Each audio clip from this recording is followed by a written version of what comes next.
Pertama kita kena tahu, sejarah lakaran tu dia tak mari daripada mana-mana para ulama, tak disebut dalam hadis lagilah tak ada.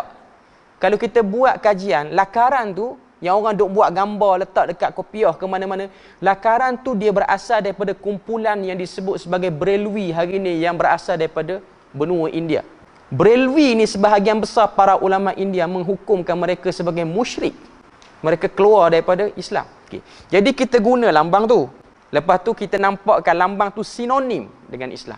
Dan benda tu dia makin lama makin membarah dan makin bahaya. Sebab orang dah nampak lambang tu suci. Sebab ada satu orang penceramah hebat juga, bila mana dia nak jual barang yang ada lambang tu, topi yang ada lambang tu, dia bukan hanya buat, orang kata apa, box opening saja-saja. Dia keluarkan tu, dia cium dekat topi tu.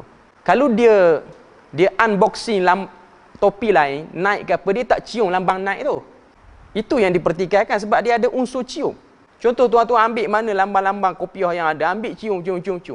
Bukan lambang capat tapi cium. Tanya sebab apa ada berkat lambang ni. Ataupun mic ni ke jadi minat ke mic ni jadi cium mic ni. Dia sudah ada unsur-unsur yang mengarahkan ke arah benda lain. Sebab tu benda tu dilarang. At-taqbil. Kita mencium pada benda-benda yang tak jelas. Cium ni dekat mana yang disyariatkan? Hajar Aswad.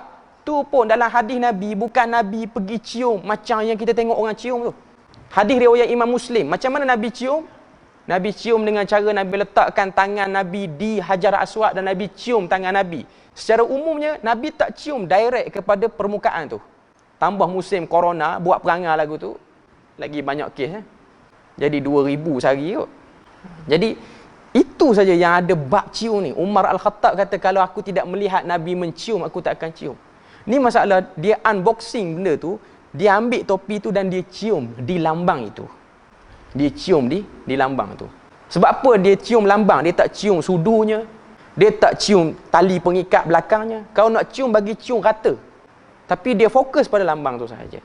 Jadi dia sudah ada unsur-unsur yang hari ni orang akan tengok benda tu okey lah lagi dengan ada jawapan-jawapan yang macam nak takwil. Tapi 10 tahun, 20 tahun akan datang.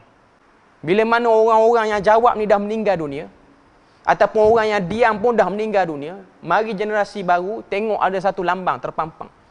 Tidak digantung lambang ni, melainkan ada sesuatu benda yang istimewa.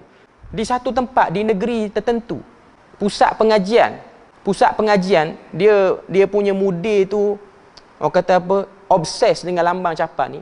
Dia reka bentuk dia punya lampu chandelier dalam surau tu, bentuk capat. Orang duk sibuk, tuan-tuan boleh tengok negeri mana, malu nak mengaku.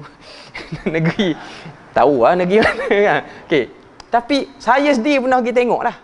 Orang duk buat dakwaan. Betul ingat ke main-main je? Betul, memang dia buat. Mula-mula masuk tu kolam ikan tu, bentuk tu dah. Jadi ini benda-benda yang, orang kata apa, yang mengundang. Dia memang orang akan dalil, sebenarnya dia sembah Allah Ta'ala, dia agungkan Nabi, bukan agungkan lambang. Tapi dia boleh tersasar ke arah tu. Sebab dia ada orang, saya tengok ada sebahagian orang, dia share, dia baru dapat anak. Dia nak tenangkan anak dia, tak bagi banyak menangis. Dia ada bagi anak dia pegang yang baru 3-4 hari, tak sampai sebulan tu, replika capat tu pegang, bagi anak dia genggam. Benda tu. Ini benda-benda yang boleh membuka pintu kepada kesyirikan. Okay. Walaupun dia tidak i'tikad, waktu tu tak i'tikad. Tapi syaitan akan bermain pada jalan-jalan tu. Syaitan akan beri pada kita rasa ta'zim, benda tu hebat. Dengan asbab benda tu.